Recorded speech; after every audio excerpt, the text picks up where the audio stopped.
사람은 누구나 실수하기 마련입니다. 저도 일부 때는요, 너무 긴장해가 실수를 했는데 사도신경을 해야 되는데 예전처럼 하던 대로 하면 된다, 하던 대로 하면 된다 이렇게 하다 보니까 원래 나는 이렇게 해야 되는데 전능하사 천지를 만드신 하면서 제가 옛날 걸로 중간쯤 가서야 이상하다라는 생각이 들면서 은근슬쩍 나는 이러면서 바꿨습니다. 예. 뭐 이 정도는 웃으며 넘어갈 수 있는 실수입니다. 그렇죠? 실수 정도는 웃으면서 넘어갈 수 있습니다. 그러나 사실 이제 실수로 넘어갈 수 없는 것들도 있습니다. 예, 범죄라는 것이 다 그런 것들이죠. 실수라고 할 수 없는 것들을 우리는 범죄라고 합니다. 오늘 말씀에 나오는 우리 주인공 다윗은 바로 범죄함으로써 지금 이 시편을 지은 것입니다. 우리 시편 표제를 보시면은 우리 성경책에 나와 있습니다. 시편 51편 성경책 앞부분을 보시면 이렇게 나와 있습니다. 다윗의 시 인도자를 따라 부르는 노래. 다윗이 밧세바와 동침한 후 선지자 나단이 그에게 왔을 때라고 하고 있습니다. 자, 그러니까 다윗이 밧세바를 범한 죄악을 저지른 후에 선지자 나단이 나타나서 이제 그에게 하나님께서 말씀하신 그 죄를 깨닫게 하실 때에 그 죄를 깨닫고 그가 지은 시가 바로 시편 51편이라는 것이죠. 그러면 이 밧세바 사건 이전에 다윗은 어떤 사람이었는가를 살펴보겠습니다. 다윗은 여러분들이 잘 아시는 대로 하나님의 마음에 합한 사람이었습니다. 언제부터냐면 어릴 때부터입니다.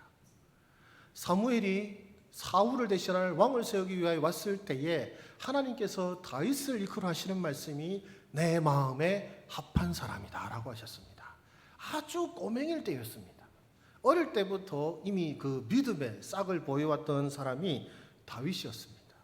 그리고 10대 때는 무슨 일을 하였습니까? 여러분 10대 소위 말하면 여러분 중학생도 아니고 거의 초등학교 6학년 때쯤에 무슨 일을 했습니까? 골리앗과 싸워서 이겼습니다. 이스라엘의 수많은 장군들과 용사들이 감히 해내지 못하고 그저 벌벌 떨어 숨기만 하였고 이스라엘 백성들이 우리 싸움을 대신할 왕이십니다라고 세웠던 사울조차도 싸울 엄두를 내지 못하는 바로 그 사람을 변성기도 오지 않은 어린아이가 싸워서 이겼습니다. 어떻게 해요? 믿음으로요. 얼마나 놀라운 믿음을 가졌는지 모릅니다. 그리고 그는 여러 전쟁에서 이후에 승리를 거두었고 어린 나이에 군의 요직을 맡은 자가 되었습니다. 얼마나 잘했고 또 얼마나 신실했는지 이제 백성들이 그를 칭송하니까 사울이 다윗을 질투하기 시작했죠. 그래서 사울이 다윗을 죽이려고 해서 다윗은 도망자의 신세가 됩니다. 이쯤 되면 여러분들 입장에서는 화가 나고 복수하고 싶은 마음이 들 것입니다. 그리고 그에게 실제로 복수할 수 있는 기회가 왔습니다. 2번이나 왔습니다. 그러나 다윗은 하나님께서 기름 부으신 자를 감히 해할 수 없다면서 사울을 보내주고 용서하는 놀라운 믿음의 모습을 보인 사람입니다. 그러나 하나님께서 그를 보살피시사 결국 그는 이스라엘의 왕이 되었죠. 그리고 왕이 되어서 그가 어떤 선정을 베풉니까? 인근의 여러 나라들을 쳐서 항복을 받아내고 조공을 받아냅니다. 다윗이 하는 전투에 패배는 없었습니다. 그리고 하나님의 교회를 예루살렘으로 옮겨오게 되죠. 그리고 이스라엘에 큰 기쁨이 있게 하였습니다. 다윗 스스로도 어떤 예배자였습니까? 하나님의 교회가 오는 것이 너무나도 기뻐서 즐거워 춤을 추는데 랍비들의 유전에 따르면 바지가 흘러내리는 것도 모르고 춤을 췄다라고 말하고 있습니다. 여러분 같으면 그렇게 예배 드릴 수 있겠습니까? 이 예배 시간에 아까 우리가 박수치면서 찬송했는데 손모가지가 날아가도 모르고 여러분 찬송할 수 있겠습니까? 저도 못합니다. 여러분들도 못합니다. 그는 예배에 대해서도 너무나도 헌신된 사람이었습니다. 믿음도 좋죠. 예배도 잘 드리죠. 그리고 능력도 좋습니다. 그리고 또 어떤 사람입니까? 그는 자신은 궁전에 있는데 하나님의 저는 장막이 있다면서 하나님의 성전을 지으려고 하였습니다. 물론 그가 피를 많이 흘린 사람이기 때문에 하나님께서 그가 성전을 짓기에 합당하지 않다 하시고 그의 자손을 통하여서 성전을 짓도록 하겠다고 약속하셨지만 그러나 다윗은 그것을 위하여 준비합니다. 그냥 조금 준비한 정도가 아니라 금을 수백 트럭으로 우리나라 수백 트럭을 준비하고 은은 셀 수도 없게 준비한 사람이 바로 다윗입니다. 우리식으로 말하면 헌금을 세상에서 제일 많이 한 사람입니다. 믿음 좋아요, 능력도 좋아요, 예배도 잘 드려요, 헌금도 열심히 합니다. 그리고 인품은 어떻습니까? 사울의 자손 중에 요나단의 아들 무비보셋이 있었습니다. 요나단과의 우정을 위하여서 그는 무비보셋을 불러서 선대하고 왕의 식탁에서 같이 식사를 하게 하였습니다. 여러분, 우리가 사극을 보시면 아시겠지만 왕조가 바뀌면 어떻게 합니까? 그 이전의 왕족의 후손들은 다 숙청의 대상이지 한 사람도 원래 살려두지 않는 법입니다. 왕권을 유지하기 위해서. 그러나 다윗은 우정을 지켜서 사울의 후손을 살려주는 놀라운 배포와 사랑을 보여주고 있습니다. 이런 사람이 바로 다윗입니다. 여러분, 이런 다윗 같은 분이 현 시대에 있다면 여러분 어떨 것 같습니까? 온갖 간증 집회마다 이분을 초청할 것이고 부흥회 때마다 이분을 강사로 불러서 설교 듣고 그렇게 할 거 아니겠습니까? 누가 봐도 아이고 우리 다윗 선생님 하면서 존경하고 그럴 분이 바로 이 다윗인데 도대체 무슨 일이 일어난 겁니까?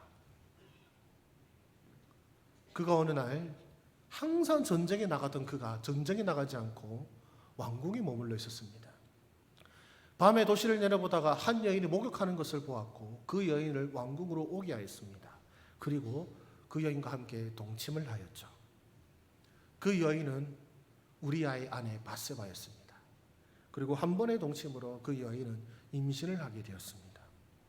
다윗은 이 동침한 사실을 숨기기 위해서 그녀의 남편인 우리아를 전쟁터에서 불러옵니다. 그리고 포상을 주고 그리고 상을 주고 또 아내를 기쁘게 하라면서 집으로 돌려보냅니다.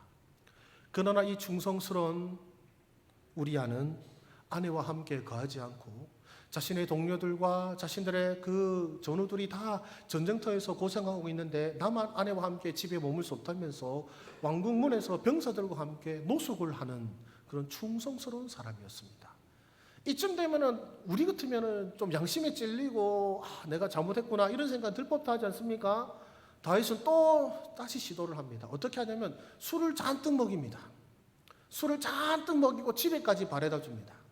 그런데 어떻게 합니까? 이 우리아나 친구는 술에 취한 가운데서도 그 신의를 어기지 않고 병사들의 숙소에서 잠을 자는 그런 충성스러운 사람이었습니다.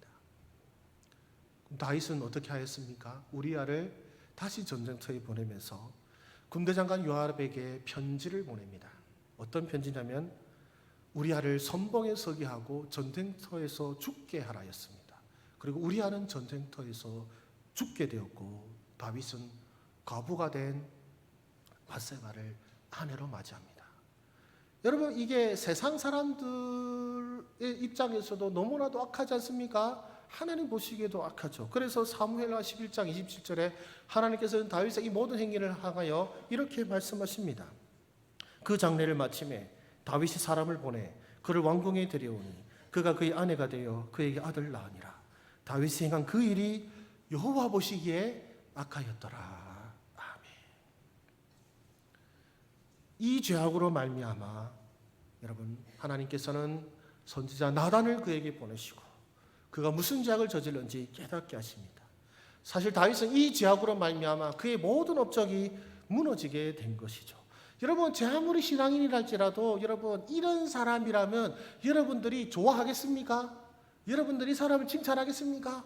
여러분 무슨 간증집회 강사로 부르시겠습니까? 절대로 그렇지 않습니다. 아마 손가락질하고 욕하고 비난하고 비방할 것입니다. 여러분 도대체 무슨 일이 일어난 것입니까? 골리앗을 잡은 이 놀라운 믿음의 사람은 도대체 어디 갔습니까?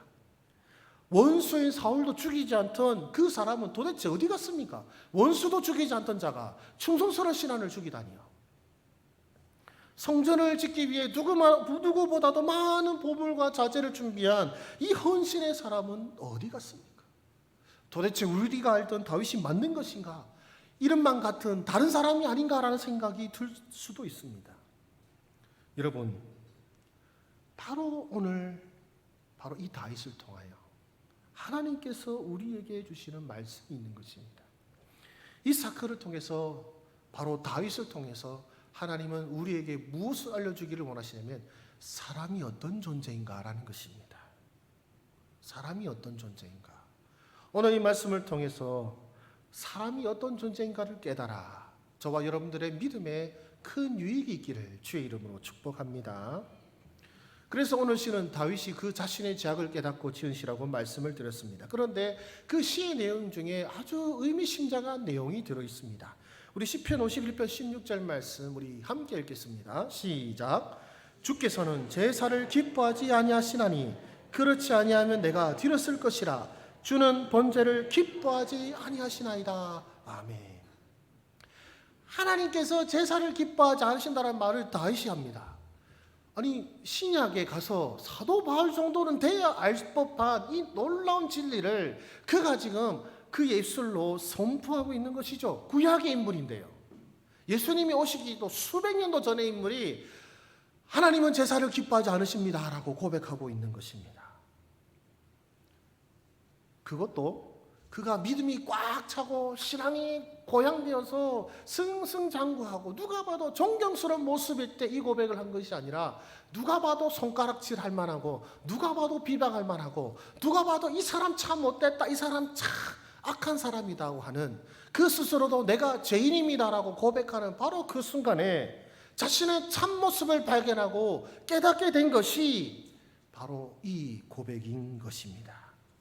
하나님은 제사를 기뻐하지 않으십니다. 여러분, 이 제사는 뭘 말하는 것일까요? 네, 여러분들이 잘 아시는 대로 하나님께서 제정하신 제사입니다. 바로 짐승을 불태워 바치는 바로 그 제사입니다. 그 제사에 하나님과 화목하는 화목제가 있고 그 죄를 사하는 속죄제가 있습니다. 그 외에도 하나님께 감사해 드리는 그 모든 것들이 다 불태워 바치는 제사 속에 포함되어 있습니다. 하나님과 교제하는 방법인 것이죠. 그러나 하나님은 제사를 기뻐하지 않으신다라고 말합니다.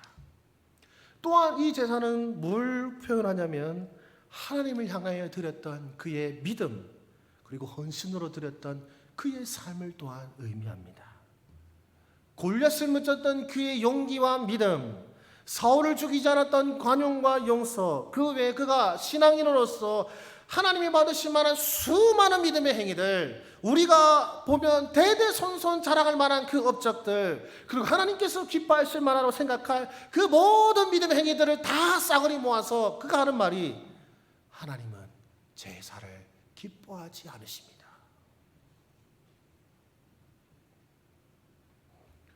하나님은 제사를 기뻐하지 않으십니다. 이 다윗의 이 고백은요, 시편 40편에도 동일하게 고백하고 있습니다. 우리 시편 40편 다윗이 하는 고백인데요, 6절 말씀 우리 함께 읽겠습니다. 시작. 주께서 내 길을 통하여 내게 들려주시기를 제사와 예물을 기뻐하지 아니하시며 번제와 속죄제를 요구 아니하신다 하신지라. 아멘. 하나님께서 자신의 귀에게 들려주셨답니다. 하나님께서 제사를 기뻐하지 아니하신다고요. 그런데 여러분, 그 다음 구절이요, 대단히 의미심장합니다. 시편 40편 7절에서 8절 제가 읽어드리겠습니다. 그때에 내가 말하기를 내가 왔나이다. 나를 가리켜 기록한 것이 두루마리 책에 있나이다. 나의 하나님이여, 내가 주의 뜻 행하기를 즐기오니 주의 법이 나의 심중에 있나이다 하였나이다. 아멘. 우리 한글 성경은 이제 문서 기호가 없어서 표시가 나지 않지만 여기서 말하는 나는 다른 사람입니다. 다윗의 시에서 또 다른 사람이 등장해서 고백하는 것입니다. 근데 그분이 뭘 말합니까? 나를 가리켜 기록한 것이 성경에 있나이다. 내가 주의 뜻을 행하러 왔나이다. 여러분, 이게 누구인 것 같습니까? 예수 그리스도십니다. 하나님께서 제사를 기뻐하지 않으신다고 하나님께서 다윗에게 알려주셨고, 그러면 어떡하란 말입니까? 하나님, 제사를 기뻐하지 않으신다면, 내 믿음과 내 삶과 내 헌신마저도 기뻐하지 않으신다면 도대체 뭘 기뻐하신단 말입니까? 나에게 무슨 소망이 있단 말입니까? 라고 의문점이 들고 궁금증이 들 때 예수께서 나타나시는 것입니다. 내가 바로 그 하나님이 기뻐하시는 제물이다. 내가 바로 너희들을 위하여 올 것이다 라고 말씀하시는 것이죠. 그래서요, 다윗은요 9절에 주께서 오실 것을 인하여서 놀라운 고백을 하게 됩니다. 우리 9절 말씀, 예수님을 알게 된 다윗의 심정을 상상하면서 우리 읽어보도록 하겠습니다. 시작.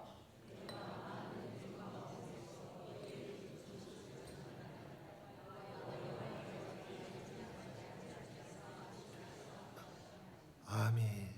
이 기쁜 소식을 내가 전하겠나이다. 이 기쁜 소식이 뭡니까?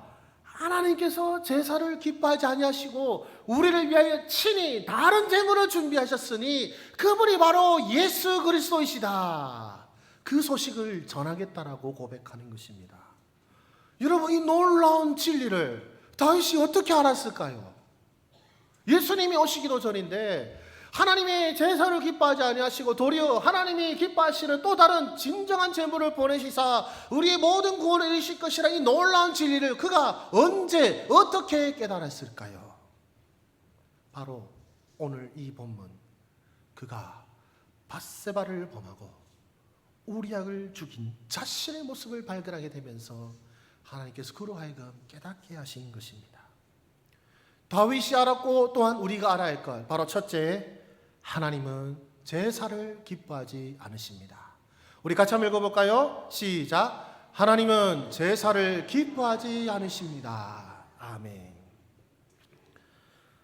여러분, 다윗의 삶, 그의 헌신, 용기, 놀라운 믿음의 모습, 그는 말합니다. 하나님이 기뻐하지 않으십니다. 의미가 없습니다 라고 고백하는 것입니다. 여러분, 우리의 삶은 어떤 것 같습니까? 여러분의 믿음의 생활은 어떻습니까? 여러분, 예배를 드리는 것이 구원의 조건이 됩니까? 헌금을 많이 드리면 하나님을 기쁘시게 할 수 있을까요? 내가 뭔가를 해서, 뭔가를 노력해서, 뭔가를 수고를 해서, 뭔가 열심을 내서 하나님을 기쁘시게 하는 것이 말이 된다고 생각하십니까? 즉, 제사를 제 아무리 열심히 드린다고 해서 하나님의 기뻐하심을 받을 수 있겠습니까? 나의 열심과 나의 신심이 하나님을 감동시킬 것이라고 생각하십니까? 나의 열심이 하나님을 감동시켜서 그래서 내가 구원을 받고 그래서 상을 받고 그래서 복을 받는다라고 생각하십니까?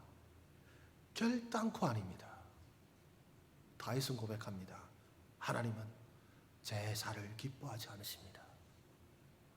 다윗이 어떤 사람이었습니까? 물론 그는 실패를 경험했습니다. 그는 신앙적으로도 사회적으로도 대단한 사람이었습니다. 골리앗을 무찌른 용기와 믿음을 하나님과 사람 앞에서 증명한 사람이었습니다. 원수 같지 않는 놀라운 사랑과 믿음을 그는 삶으로 증명한 사람이었습니다. 하나님께 드리는 예물과 헌물로도 그는 그의 놀라운 믿음을 증명한 사람이었습니다.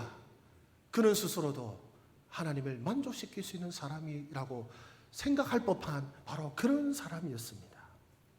그러나 그는 그것이 틀렸다라는 것을 바로 밧세바를 범한 자신의 죄악을 통해서 깨닫게 된 것이죠.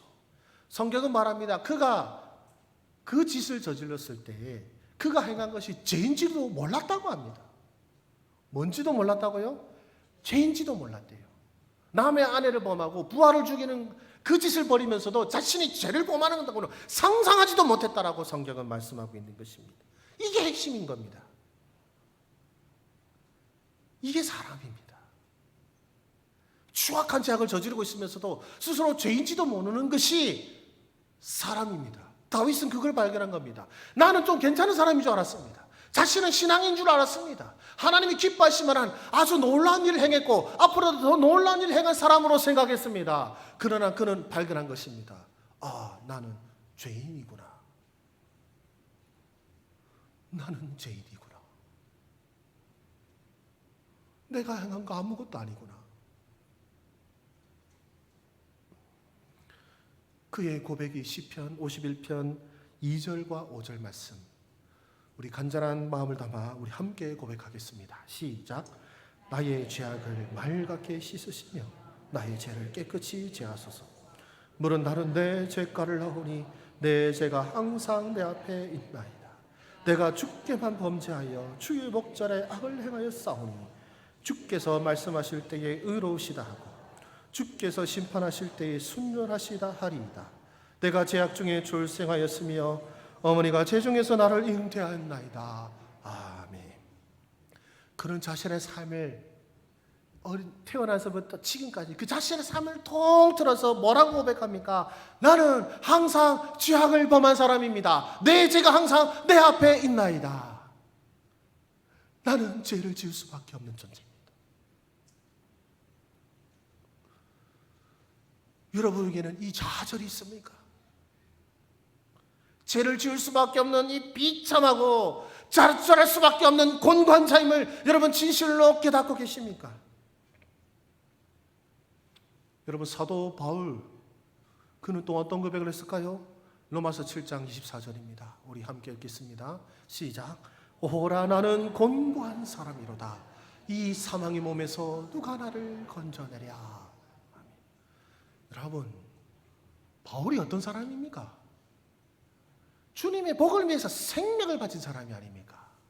복음을 전할 때도 자기 마음대로 전하지 않습니다. 하나님께서 가라는 대로 보내시는 대로 가는 사람, 죽으러 하시면 죽으러 가는 사람이 바로 사울입니다. 사도 바울요. 그는 복음을 위해서 매 맞고 돌 맞고 핍박받고 고난받고 배고픔 당하고 강도를 당하고 파선을 당하고 여러 번 죽을 뻔한 위기를 처한 사람입니다. 그만큼 하나님 견신된 사람이 어디 있고 그만큼 하나님을 사랑하는 사람이 어디 있을까요? 그러나 그는 자신을 통하여 하는 말이 뭡니까? 오라 나는 곤고한 사람이로다. 이 사망의 몸에서 누가 나를 건져내랴. 오라 나는 죄인이로다. 비참한 죄인이로다. 사랑하는 모자이크 교회 성도들, 여러분 스스로의 죄악을 깨닫고 소스라치게 놀라며 가슴을 찢고 계십니까? 아니면 그저 옆에 사람 바라보면서 내가 저 사람보다 더 낫지 하면서 좀 더 나은 신앙인인 양 젠치하고 계십니까? 여러분, 내가 비참한 죄인임을 깨닫는 것이야말로 그리스도인의 복입니다. 반드시 깨달아야 할 진리임을 믿으시기를 바랍니다. 왜 그런지 아십니까? 왜 이 비참함을 깨달아야 하는지 아십니까? 왜 이 절망을, 이 좌절을 깨달아야 하는지 아십니까? 내가 소망 없는 죄인임을 모르면 예수님은 필요가 없습니다. 내가 소망 없는 죄인임을 알았기에 예수님이 필요하게 된 것입니다. 여러분이 골리앗을 무찔러도 원수도 용서하는 관용이 있어도 그 위에 누가 봐도 대단한 사람이라고 말할 칭송한 업적이 있어도 내가 공고한 사람임을 모른다면, 내가 죄인임을 모른다면 아직 아닙니다. 여러분, 멀었습니다. 아직 여러분은 신앙의 깊이에 들어가지 못한 사람들입니다. 우리는 다윗은 고백하는 거예요. 내 믿음은 내 믿음인 줄 알았는데 내 믿음이 아닌 거였어요. 내 의인 줄 알았는데 내 의가 아니었던 거예요. 하나님의 선하신 인도하심이었지, 하나님이 자신을 사용하신 것이었지, 내가 믿음이 좋아서 골리앗을 대적한 게 아니었고 자신이 사랑이 많아서 사울을 용서한 게 아니었던 것을 그는 알게 된 것입니다. 나는 믿음이 좋은 자가 아니었고, 나는 사랑 많은 자가 아니고, 나는 관용이 많은 자가 아니고, 나는 사람을 죽이고도 그것이 죄인지도 모르는 자, 음란을 범하면서 그게 음란인지도 모르는 하나님 앞에서 추악한 죄인이었습니다.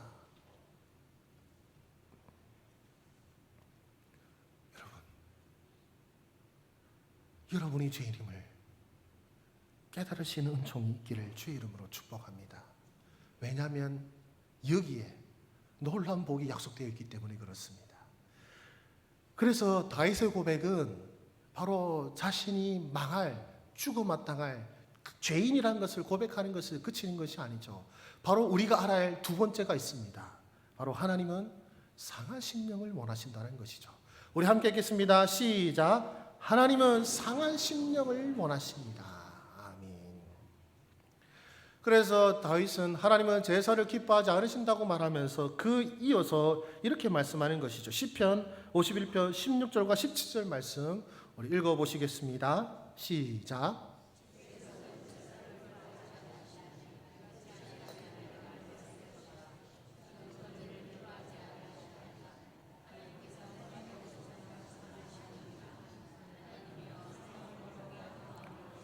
주께서 멸시하지 아니하시리이다. 아멘. 여러분, 사람이 무엇이고 복음이 무엇입니까? 다윗은 알게 된 것입니다. 내 믿음이라고 생각했던 것, 내 공로라고 생각했던 것, 내 것이 아니었습니다. 나는 죄악을 범할 죄인일 뿐이었고 오로지 하나님께서 내게 선을 베푸셨을 뿐입니다. 주여, 나는 이제 깨달았습니다. 나는 주님의 은혜 없으면 살 수 없는 자입니다. 주께서 나를 외면하시면 나는 죄악 중에서 망할 자입니다. 주여, 나를 불쌍히 여기소서. 주님이 없는 나는 아무것도 아니고 아무 소망이 없는 자입니다. 이것이 다윗의 고백인 것입니다.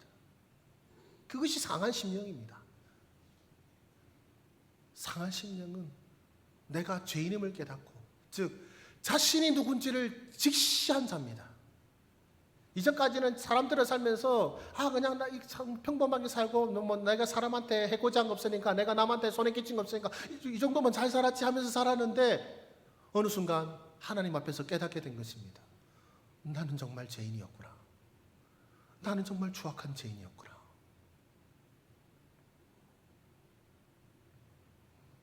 그런데요, 주께서 이에 대해서 하신 말씀이 있습니다. 우리 마태복음 5장 3절을 한번 보실까요? 마태복음 5장 3절입니다. 심령이 가난한 자는 복이 있나니 천국이 그들의 것이니요. 아멘. 이 말씀 헬라어를 아주 깊게 해석해서 읽어보면 이렇습니다. 심령이 가난해야 복을 받는 것이 아니고요, 하나님께 복을 받는 자는 뭐냐? 심령이 가난한 자라는 겁니다. 복이 뭐라고요? 심령이 가난한 것이 복이라고요. 하나님께 받은 복이 뭐라고요? 내 심령이 가난해지는 게 하나님께 받은 복이라고 하는 것입니다. 그게 뭡니까? 내가 누구인가? 라는 질문 속에서 내가 믿음인인 줄 알았고 신앙인인 줄 알았고 내 신앙 정도면 가뿐히 천국 갈 줄 알았는데 내가 정말로 망할 죄인인 걸 알게 된 거죠. 내 신앙이 아무것도 아닌 것을 알게 된 거죠. 내가 누구인가 하는 질문 속에서 좌절하고 몸부림치게 된 것입니다. 그래서요, 주님을 찾게 된 거죠. 주님이 없으면 아무것도 아닌 나, 죽을 수밖에 없는 나임을, 내가 가진 것은 아무것도 없고 주님께만 모든 것이 있음을 인정하게 되는 것, 그렇기에 복이라고 말씀하는 것입니다. 심령이 가난하기 전까지는 몰랐던 겁니다. 남들보다 더 나은 줄 알았죠, 도리어. 그러나 심령이 가난한 복을 누리게 되니 그제서야 내 눈꺼풀이 벗어지게 되고 진짜 내 모습을 보게 되니 알게 된 것입니다. 나는 곤고한 사람이었구나. 나는 하나님의 은혜 없으면 살 수 없는 자였구나. 그래서 우리 하나님께서는요, 제사를 원치 않으십니다. 상한 심령을 원하시는 것입니다. 자신의 추악한 죄성을 발견하고 소스라치게 놀라며 그 죄로 인해 괴로워하는 자, 그 가운데 주님만이 유일한 소망인 줄 알고 주의 인자와 자비를 구하는 자, 바로 그를 기뻐하시고 바로 그를 찾고 계시는 것입니다. 여러분, 다윗은 신앙이 깎인 것이 아닙니다. 신앙이 잘 나가다가 꼬라박은 것이 아니라 이제 때가 되매 그가 진정으로 알아야 할 것을 주께서 알게 하신 것입니다. 이거는 네가 한 것이 아니란다. 이것은 네 것이 아니란다. 내가 너에게 준 선물일 뿐이고 너는 사실 원래 여기 있을 자야. 여기 있을 자였어. 다윗은 고백합니다. 네, 주님, 내가 제사라고 생각했던 것, 내 믿음이라고 생각했던 것, 내 헌신이라고 생각했던 것 아무것도 아니었습니다.